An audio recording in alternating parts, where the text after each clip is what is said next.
Hello everyone, welcome back to another video. Today we're going to be looking at the functions question from this paper. Let's give it a go. The function f of x is equal to a divided by x plus p plus 1 has an axis of symmetry with an equation of x equals 3 minus y. 4.1, write down the range of f.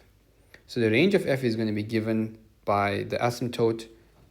So in this case, we're going to say 4.1, the range refers to y values.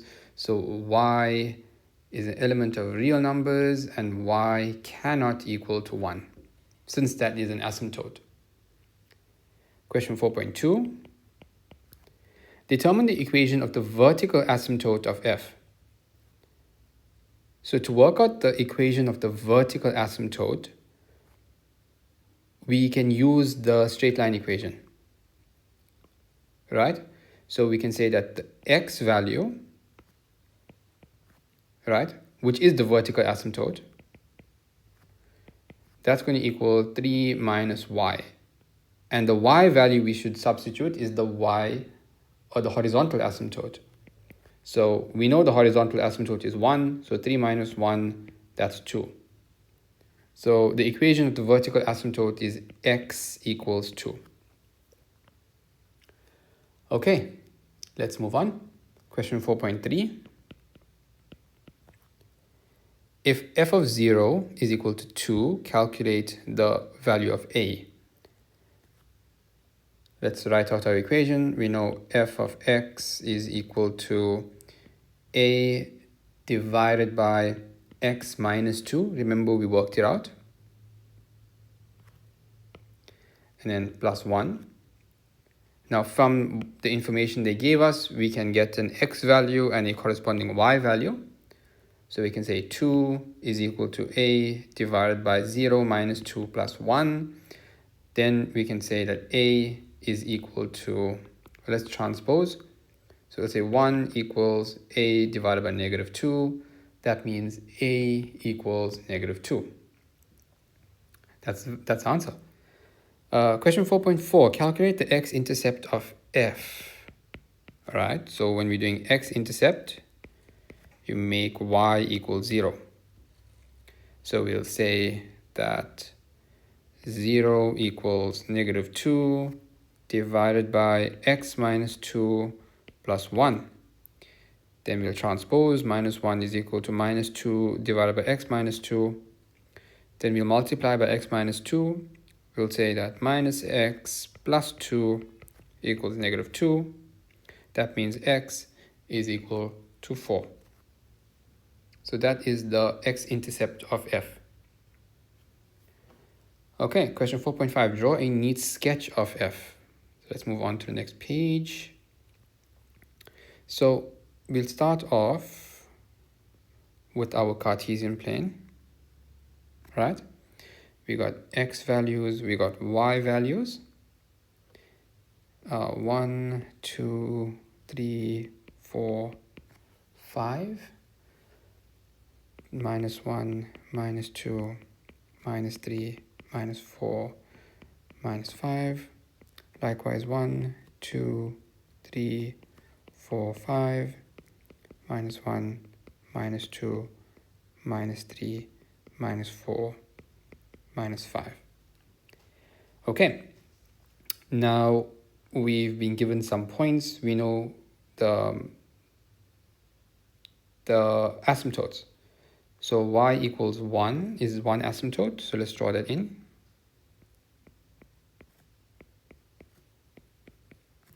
The other asymptote is x equals 2. Let's draw that in. Okay, we know the x-intercept is x equals 4. So there. And then we also know that f of 0, sorry, the x-intercept is 4. X-intercept, so that goes there. And then we know they told us in question 4.3 if f of 0 is equal to 2. So f of 0 equals 2. this is x is 0. That means that this is the y-intercept. So my y-intercept is 2. Now, since the a value is negative, we're going to draw our curve like this. So something like that, and then something like that. So that's what our function would look like. Okay. Next question. Next question says, write down the value of x for which f of x is less than or equal to 0. So in other words, they want to know where is y negative, right? So we can see here that y is negative here. So we can say that x should be, so this is question 4.6. X should be between 4 and 2. It cannot be equal to 2 since that is an asymptote. All right, next question, question 4.7. Question 4.7 reads, the straight line y equals minus 2x plus 5 passes through the point of intersection of the asymptotes and intersects f at p1 and 3 and q. Write down the coordinates of q. So we got the equation of the line, so minus 2x plus 5. So y equals minus 2x plus 5. So this is the y-intercept. So it's going to intercept here, and it goes through this point here. Okay. And yeah, we got the points. Let's draw the line.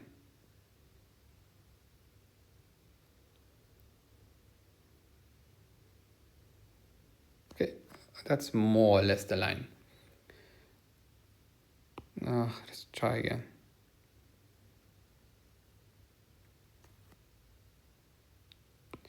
A little off, but let's see again. Try one more time. Okay, I think that's good enough. So it's intersecting at 2 points. It says P, that's 1 and 3. So if you look at it, that's more or less point P, and it's going to intersect at point Q. So more or less, that's point Q. Obviously, when you draw it, it'll be more accurate.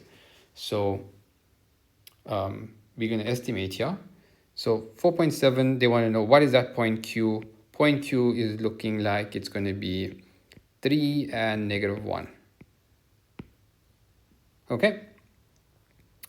Let's move on. Question number 5. The graphs of h of x equals ax squared plus bx plus c and p of x equals 8 minus 2x are sketched below. The x-intercepts of h are minus 3 and 0 and 1 and 0. The y-intercept of h is 0 and 6. M is the turning point. D and E are the x and y-intercepts of p respectively. Okay. Question says, write down the coordinates of D. So D, so this is an x-intercept. To solve for an x-intercept, you make y 0. So our function is y equals 8 minus 2x. That means 0 equals 8 minus 2x. Minus 8 equals minus 2x. X equals 4. So the coordinate is going to be 4 and 0. Okay, so 4 and 0. All right, let's move on. Question 5.2. Show that A equals negative 2, B equals negative 4, and C equals 6. So for this question, what we can do is we can use, since we've been given the roots, we can use the x-intercept form of the parabola. So y equals a, so this is 5.2, y equals a into x minus x1 and then x minus x2, where x1 and x2 are the intercepts. So y equals a into x minus minus 3, so x plus 3, and then x minus 1. Now we need to substitute a point. We have been given a point. We know this intercept. So this point is 0 and 6. So let's substitute that point in. So 6 is equal to a into 0 plus 3. So 3 and 0 minus 1 is minus 1. So that means 6 divided by negative 3, which is negative 2. So negative 2 is equal to a. Right? Now, if we want to work out the other values, all we need to do is substitute this back into our original. So we can say y equals negative 2 into x plus 3 and then x minus 1. Let's expand this. So minus 2 into x squared minus x plus 3x minus 3. Let's simplify. Minus 2 into x squared plus 2x and then minus 3. Last step, minus 2x squared minus 4x plus 6. And here we have our a value, we have our b value, and we have our c value. Okay, let's move on. Question 5.3. 5.3 reads, calculate the coordinates of M, the turning point. So to solve for the turning point, we use the formula minus b over 2a. So we know the b value is minus 4. We know the a value is minus 2. And we can simplify, that's going to be 4 over negative 4. That's negative 1. Now we want the coordinate, meaning we need the y value as well. So we'll say y equals minus 2 into minus 1 squared minus 4 into minus 1 plus 6. That gives me a value of 8. So the coordinate for M is minus 1 and 8. Let's write that in. Okay. Okay, let's move on. Question 5.4. Write down the range of h. So they want to know what is the range of our parabola. Okay, so our parabola does not exist further than y equals 8. So we'll say that y must be less than or equal to 8. And y is an element of real numbers. Question 5.5. Determine the value of x for which h of x times p of x is less than 0. So what we want to look for here is we want to look for when h of x is positive or when p of x is negative, or when h of x is negative when p of x is positive. Okay, so let's take a look. So let me highlight these functions here. Okay, now we have, let's break this up into sections. So we have this section right here, then we have this section here, and then we have this section here. Okay, now in each of these sections we need to evaluate. So in this region right here, we can see that this line will continue. That means p of x is going to be positive, but however, you can see h of x is in the negative y region, so h of x is negative. So this is one possible region. So it says that y must be, x must be less than minus 3. So we'll say x must be less than negative 3. That's one option. If we evaluate this region here, so this space here, you can see that both functions are in the positive y region. Let's evaluate this region right here. We can see that this function is positive, but the h of x is negative. So this region here is x is between 1 and 4. So that is another option for us. So, or x must be between 1 and 4. So just divide it up into regions and then evaluate from there. Okay? Moving on to question 5.6. 5.6.1. So they want to know if h of x is equal to k. So this is going to be some line. Determine the value of k for which the roots are non-real. Okay, so the roots will be non-real above the turning point. In this case, above the turning point. So we can see here that any line drawn above this turning point, the roots are going to be imaginary, right? Because there's no actual function there, so the roots will be imaginary. So when k is going to be greater than 8, oops. So this value, so k must be greater than 8. Then 5.6.2, the roots need to have the same sign. Okay, now let's evaluate here. Now let's clear up some space. So the roots need to have the same sign. Okay, this shouldn't be too difficult. So if we look here, any line, so if I draw a line here, right? You have a positive root and then you have a negative root. If I draw a line here, you have a positive root and you have a negative root. If you draw a line here, positive root, negative root. But once we get to this point right here, so if I just have to draw in here, between here and here, right? Between here and here, between these points. If we draw a line here, from here straight down, and from here straight down, that's going to be a negative root and a negative root. Likewise here and here, negative root, negative root. So between these points, so between here, let me clear this, some space up here.